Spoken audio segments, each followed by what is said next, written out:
ठंडी का महीना था, कड़ाके की ठंड पड़ रही थी। एक छोटा सा छोले पूरी का ठेला लगा है। लंबी लाइन लगी है। लोग हंसते बोलते, रोहन भैया, ये ठंडी में आज तो छोले पूरी में खाकर जो पूरा शरीर में गर्मी ही आ जाती है, एक प्लेट और दे दो। ये कुंदन भैया, ये सब तो आपका प्यार है, और छोले सब्जी लो। हाँ भाई, सही कहा ठंडी में रोहन भाई कि पूरी और सब्जी नहीं खाई तो क्या खाई। लाओ भैया, मेरे लिए एक प्लेट पर प्यार और अचार हरी चटनी भी देना। ठंडी में लोग रोहन के छोले भटूरे बहुत ही ज्यादा खाया करते थे। ऐसे ही ठंडी के महीने में उसकी काफी अच्छी कमाई हो रही थी। उसे क्या पता था अब उसकी जिंदगी बदलने वाली थी।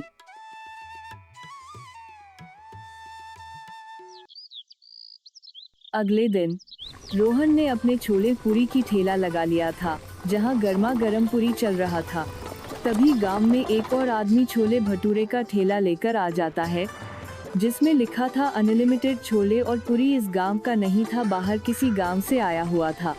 उसके ठेला लगाते ही उसके छोले भटूरे की खुशबू पूरे गांव में फैल जाती है। इसके कारण लोग उसके पास छोले भटूरे खाने जाते हैं।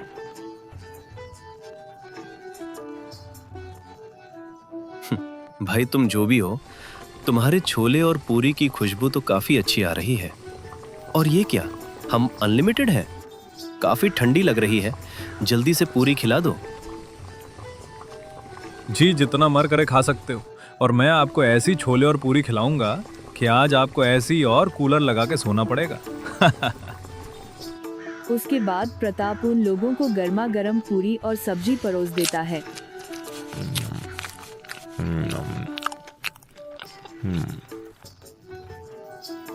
अरे वाह भाई, ये छोले कुलचे नहीं, ये तो हीटर है। इसे खाकर लग रहा है अंदर में जैसे आग धधक रही हो। अरे वो भाई, इसे खाकर तो ठंडी बिल्कुल भी नहीं लग रही है। एक प्लेट और पैक कर दो, मैं घर ले जाऊंगा। जी, आप लोगों को पसंद आई, यही मेरे लिए बहुत बड़ी बात है।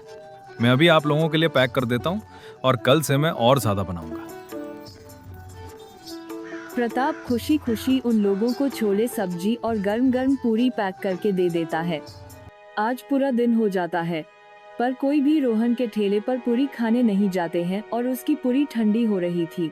वो 2 गांव में जाके बता देते हैं कि गांव में नया छोले पूरी वाला आया है, जो एक बार में अनलिमिटेड दे रहा है। यह बात पूरे गांव में फैल जाती है।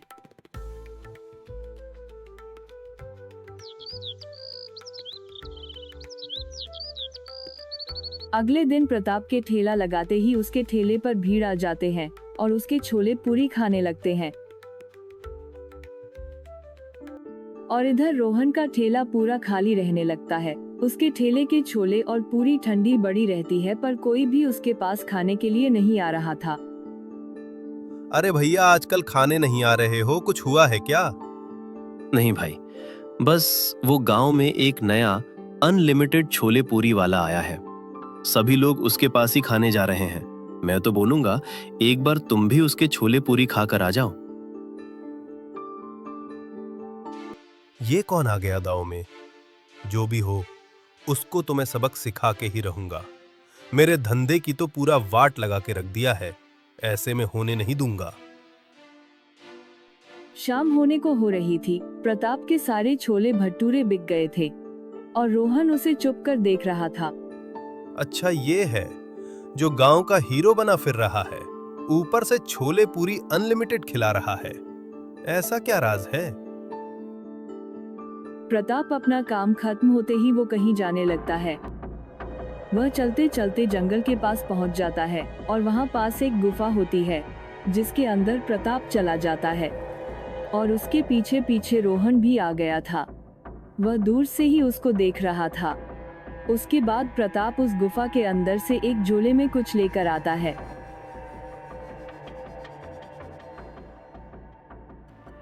अच्छा, तो इसके छोले पूरी का राज गुफा में है। तभी तो मैं सोचो, गांव के सब लोग इसके पास खाने के लिए खींचे कैसे? मेहनत नहीं, इसके पीछे कुछ राज है। प्रताप के जाने के बाद रोहन भी गुफा के अंदर चला जाता है, लेकिन वह गुफा में देखता है कि गुफा तो पूरी तरह से खाली होती है। ये क्या? गुफा तो पूरी तरह खाली है। वो यहाँ से क्या लेकर गया?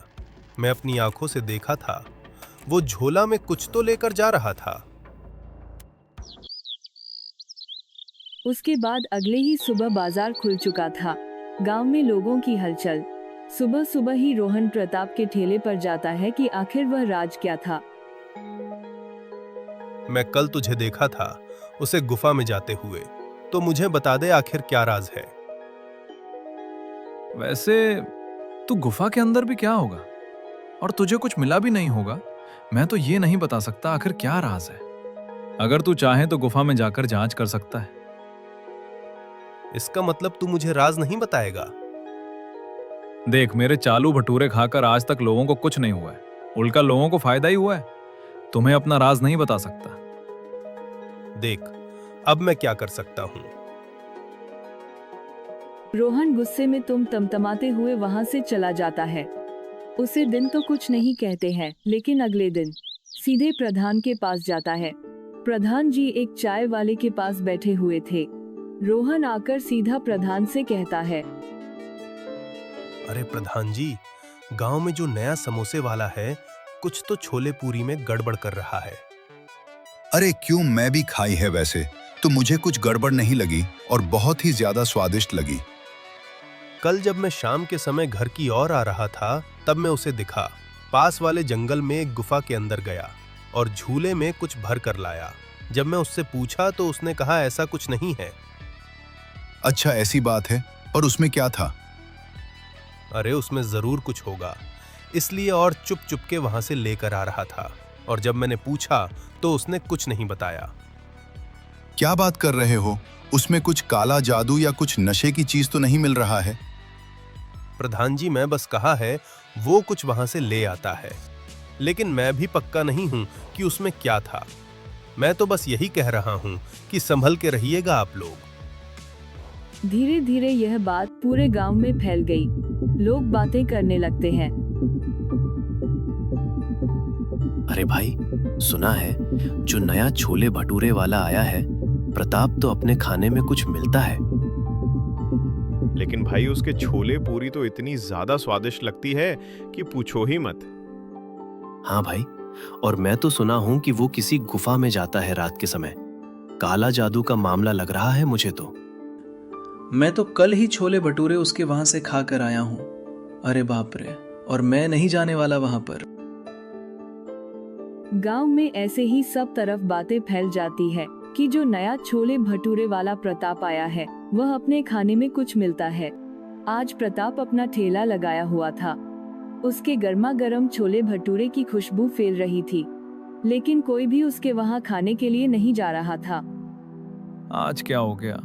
कोई भी मेरे यहाँ खाना क्यों नहीं आ रहे हैं? लगता है और रोहन आया था, वहीं कुछ बोल दिया होगा गांव वालों को। अगले दिन चाय के ठेले पर भाई लोग, ये छोले भटूरे वाले को इस गांव से निकलना पड़ेगा, वरना इसके छोले भटूरे से लोगों की तबीयत भी खराब हो सकती है। सही कहा भाई। लोग गांव में एक सभा बुलाते हैं। फिर क्या करना है? प्रधान जी बताएंगे। फिर क्या था, गांव वालों ने, और सभा में रोहन प्रताप भी आए हुए थे। ये मैं क्या सुन रहा हूँ प्रताप? मुझे तो लगा पहले कि रोहन अपना धंधा बढ़ाने के लिए ऐसा बोल रहा है, लेकिन अब तो ये बात पूरे गांव में फैल गई है। तो रोहन, सबसे पहले तुम बताओ कि ये सब चीज कैसे शुरू होगा? प्रधान जी, मैं जो भी कहूंगा सच कहूंगा। मैंने परसों शाम को देखा, ये प्रताप पास वाले जंगल के गुफा के अंदर गया और कुछ समय बाद उसे गुफा बाहर आया तो उसके हाथ में एक झोला था, पर मुझे नहीं पता उसे झूले में क्या था। रोहन ने अपनी बातें बता दी। प्रधान ने उसकी बातें सुनी और फिर कहने लगे, देखो प्रताप, ये रोहन क्या बोल रहा है? क्या ये बात सच है? क्या तुम अपने खाने में कुछ मिलते हो? प्रधान जी, इसकी कुछ बातें तो सच हैं, लेकिन मैं अपने खाने में कुछ भी नहीं मिलता हूँ। आप गांव वालों से पूछ सकते हो कि आज तक मेरे पूरी सब्जी खाकर किसी की तबीयत खराब हुई हो तो। ऐसे में तुम उसे गुफा से लेट क्या हो? और तुम तो छोले भटूरे अनलिमिटेड खिलाते हो। तुम्हारे पास ऐसा क्या खजाना है? देखो प्रताप, अगर तुम्हें इस गांव में अपना धंधा चलाना है तो तुम्हें अपना राज बताना होगा। प्रताप ने इस बारे में कुछ देर सोचा, उसके बाद प्रताप बोलना है। मैं अपना राज तो नहीं बताना चाह रहा था, लेकिन बात अब मेरी इज्जत पर आ गई है। आप लोग कह रहे हो कि मैं अपने खाने में कुछ चीज या काला जादू कर रहा हूं, तो आप लोगों को बता दूं कि मैं ऐसा कुछ नहीं कर रहा हूं। लेकिन आप लोगों को यकीन दिलाने के लिए मैं उसे गुफा में लेकर जाता हूं। फिर क्या था, पूरा गांव वाले प्रताप के साथ जंगल के रास्ते उसे गुफा के अंदर जाते हैं, जहां पर प्रताप एक पोर्टल टाइप का कुछ खोलना है जिसके अंदर होगा वाले घुस जाते हैं और गांव वाले की आंखें खुलती है तो वह देखते हैं कि वह एक जादुई दुनिया में है, जहां सब तरफ खान की ही चीज, खाने के ही पेड़, बड़े बड़े खाने के पहाड़ बने हुए थे। गांव वाले यह सब देखकर उनकी आंखें पहुंच अगर रह जाती है और उनको तो लगता है कि जैसे वह सपने में। ये क्या देख रहा हूं मैं, सपना है या सच? सही में हम तो किसी जादू नगरी में आ गए हैं। यहाँ पर देखो, खाने के सब कुछ है। हाँ, तो खाने के पेड़ भी हैं। वो देखो भाई, जलेबी का एक बहुत बड़ा लॉलीपॉप। हाँ भाई, वहां देखो, समोसे का पहाड़। हमें माफ कर देना प्रताप, हम लोगों ने तुम पर शक किया, लेकिन तुम्हें यहाँ आने का रास्ता और ये सब दुनिया के बारे में कैसे पता चला? दिन में जंगल के रास्ते आ रहा था, तभी मुझे एक चिराग वहां पर पड़ी मिली। तब मैं उस चिराग को साफ करने लगा, तभी उस चिराग से एक जीन निकला। हाँ, तुमने मुझे आजाद किया। बताओ, तुम्हारी 3 इच्छा मैं पूरी करूंगा। मेरी कोई भी इच्छा नहीं है। मैं चाहता हूं कि तुम अपने से आजाद हो जाओ। तुम अपने मन मर्जी के हिसाब से अपने जीवन जियो। तुम बहुत ही भले आदमी हो। अगर तुम्हारी जगह कोई और होता तो जरूर सोना चांदी, अरे ऐसो आराम मांगता, पर तुम ऐसा नहीं हो। उसके बाद उस दिन नहीं मुझे जादुई दुनिया में आने का रास्ता बताया, और उसने कहा था कि जिस दिन मैं अपने सिवा किसी और को इस दुनिया में ले आऊंगा, उस दिन से यहाँ के रास्ते हमेशा के लिए बंद हो जाएंगे। यह सब बात सुनकर प्रधान उनसे खाने लगता है। हमें माफ कर देना प्रताप, हमारी वजह से आज में इतनी सारी परेशानियां, ये सब इस रोहन की वजह से हुआ है। मुझे भी माफ कर देना प्रताप, मैंने कभी तुम्हारा गलत हो ऐसा नहीं चाहा। हाँ प्रधान जी, लगता है ये यहीं से अपने छोले पूरी झूले में लेकर जाता होगा। इसकी वजह से वो इतनी स्वादिष्ट थे। छोले पूरी तो तुम्हारी बहुत अच्छी लगती है प्रताप। ये जादू हो या ना हो, गांव वाले तो तुम्हारे छोले पूरी जरूर खाएंगे। मैं तो कहूंगा रोहन, तुम एक साथ काम करो। हाँ भाई, तुम दोनों एक साथ काम करो। हम लोग भी दोनों का स्वाद एक जगह पर खाना चाहते हैं। प्रताप नदी सिर हिलाया। उसके बाद गांव वाले फिर अपनी जगह पर आ जाते हैं। हमारी कहानी यहीं पर खत्म होती है।